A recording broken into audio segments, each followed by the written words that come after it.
Latest weather, traffic, and news updates online at 560theanswer.com. Now, from the Signature Bank Studios. If you're looking for the latest news, insight into what it means, and the sharpest opinion, there's only one station in Chicago where you can turn, and it's this one. We're AM 560, The Answer. It's never too late to say thank you. Good morning, Amy Jacobson here, Jeannie Eyes. We are in for Dan Proft on Chicago's Morning Answer. And a big thank you to our next guest, Congressman Brandon Gill, who took on our governor, Pritzker, when he questioned him during a congressional hearing about abolishing ICE. Do you support abolishing ICE? No, I believe we need an immigration force in the United States. You don't. In fact, you believe a budget is a moral document. Is that correct? I do. You do. You tweeted that. Your administration gave $12,000 to the Organized Communities Against Deportations, which just this past month was marching in the streets of Chicago with signs saying abolish ICE. Do you support this? I do not. Is this a reflection of your moral values? Force. Is this a reflection of your moral values? I do not support abolishing an immigration force. That's good to hear.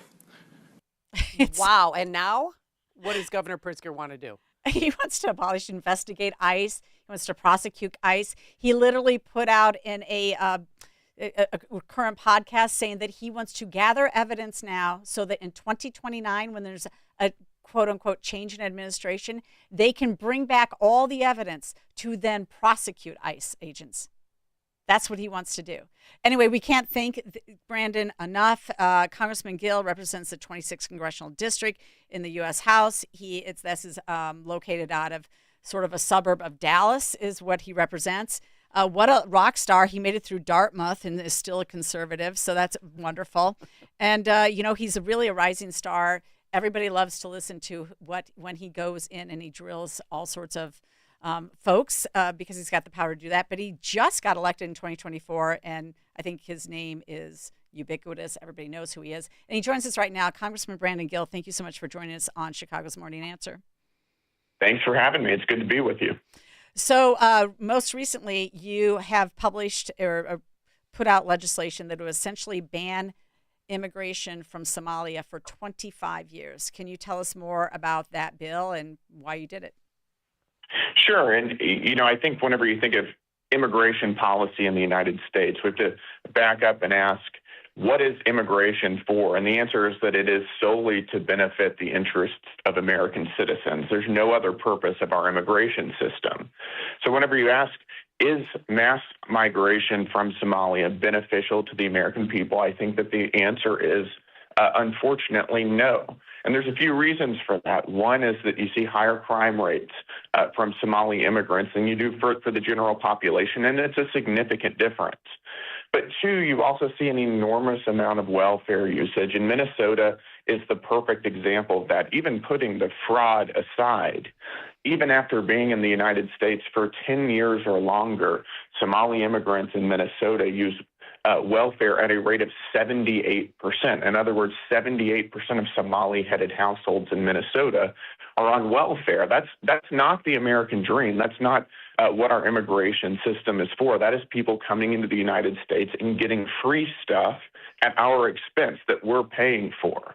I think a basic principle of immigration, again, is that it should benefit the American people. This doesn't. And I think that it is within our interest as a sovereign country, a sovereign people, to stop that. So I introduced a bill a couple weeks ago that would put in just a 25-year moratorium on Somali immigration, which I think is a rational response and in many ways a moderate response. And I'm hoping that we can get a vote on the House floor for it. Well, I mean, do some people, what's the timeline? 10 years? Do you think people will argue the 25 years and want to reduce that to 10 or to 5 years? Perhaps we'll see what the pushback is. I haven't gotten a whole lot so far. One of the things that you see is that oftentimes people want to moderate these bills a little bit. We'll have those debates when the time comes. But I think most people recognize that mass migration from societies like Somalia do create cultural problems in the United States. Another finding about Somali immigration is that even after being in the United States for 10 years or longer, only about half of Somali immigrants speak English very well. In other words, they're not assimilating. They're forming sort of distinct enclaves in places like Minneapolis, and that is where, of course, we saw this massive fraud scandal, where you're talking about billions and billions of tax dollars that have been laundered, stolen from us. A lot of that money went overseas, very likely got in the hands of terrorist groups like Al-Shabaab, and that's our money. I think that we've got the political will to do something like this now, and we'll keep pushing for it. Well, I heard a Somalian be interviewed on KSTP, that's the ABC affiliate in Minnesota, and they said, well, we weren't stealing, they were offering it to us, and that's in regard to the daycare fraud scandal and then the feeding food centers that they had during COVID. What does that say about our society? Well, that's the second problem here. First of all, that money was illegally stolen. It was fraudulently taken. Now, there's a second problem, which is that there aren't many guardrails to stop fraud from happening in places like Minneapolis. Whenever you have welfare programs that are federally funded but administered by states, you're sort of opening up the door because there's not a very good incentive for blue states in particular to not give this money out to people who shouldn't get it. And the implicit deal that was made in Minneapolis and in Minnesota was that Democrat politicians knew this fraud was happening. And we had a hearing on this a little over a month ago, and that's one of the big things that we learned was that Governor Walz has known about this fraud for quite some time. But the implicit deal was that he would turn the other way. He would allow it to happen, not do anything, close his eyes, and in exchange, the Somali community, which is a very insular community that sort of votes as a bloc, would vote Democrat. And that was sort of the political bargain, again, implicit, but that was the deal because they didn't want to rock the boat. And that's a real problem for us. But there are issues with a welfare state that is completely unchecked with very little standards of verification and otherwise, and that needs to be fixed as well. Well, you've been very good about being unapologetic about the assimilation of particularly the Muslim community. And in fact, you queried somebody, and we played the clip before you came on, about how 39% of them Muslims agree to Sharia law. 47% of them want to actually get involved in government. Here in Illinois, we have the Muslim Civic Coalition, whose only goal is to create majority Muslim voting districts. And then in your home backyard, of course, you have the EPIC community that the Muslims want to build, which is kind of an insular Muslim society. This is not a simulation. What should we be doing to combat it at the federal level? You're exactly right. This is not assimilation.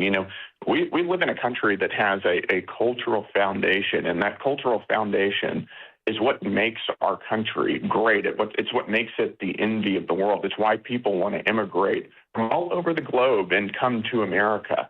And that's a distinctly European cultural foundation. That doesn't mean that people from all over the world can't come here and become fully American, but it does mean that we need to preserve our culture and preserve our heritage and have respect for it. And we expect people who come into the country to assimilate.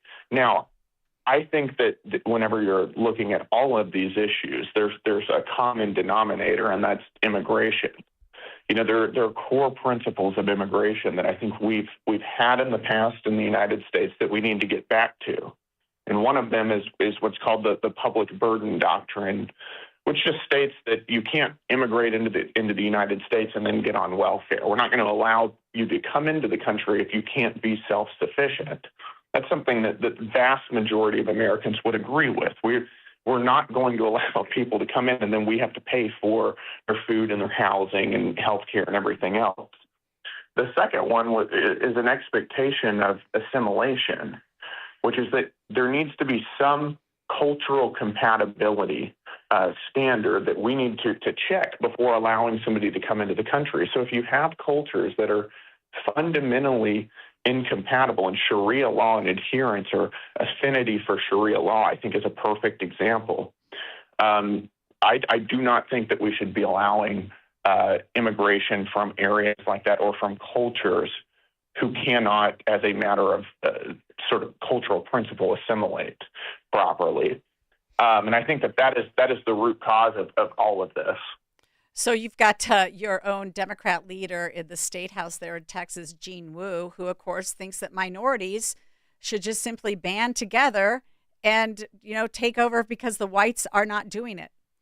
I always tell people the day the Latino, African American, Asian, and other communities realize that they share the same oppressor is the day we start winning. Because we are the majority in this country now. We have the ability to take over this country and to do what is needed for everyone and to make things fair. But the problem is our communities are divided. They're completely divided. And I talk about this. So there you go. Well, what's your response to that, Congressman Brandon Gill? It's stomach churning. I mean, it's really sickening. I mean, you have somebody who is explicitly, he's saying the quiet part out loud, that the goal is to, what it sounds like, is to create some sort of race war of, non-whites against white people. I mean, it's really utterly grotesque. But this is how the left, it weaponizes race against the American people to intentionally divide us.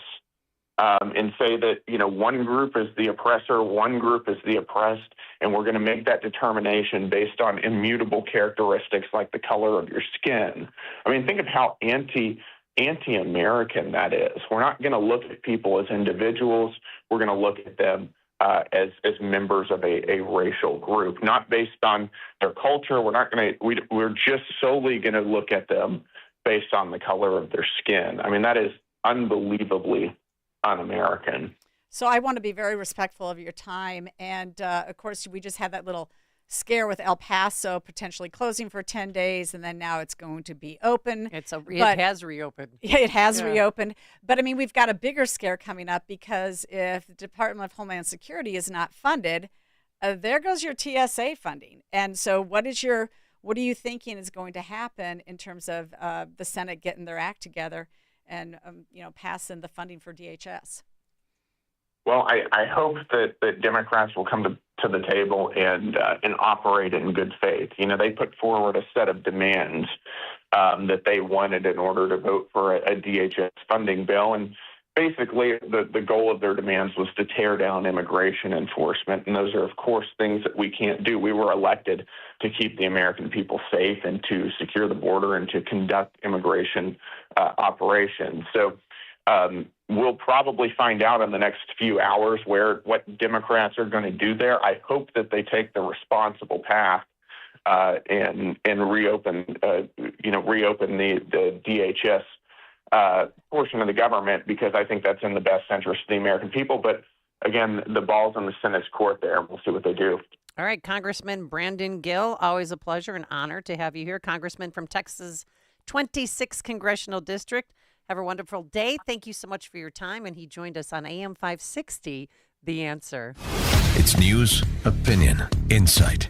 This is Chicago's Morning Answer on AM 560, The Answer. If you think smart home technology is complicated, overwhelming, or crazy expensive, you haven't been to Cole Digital. At Cole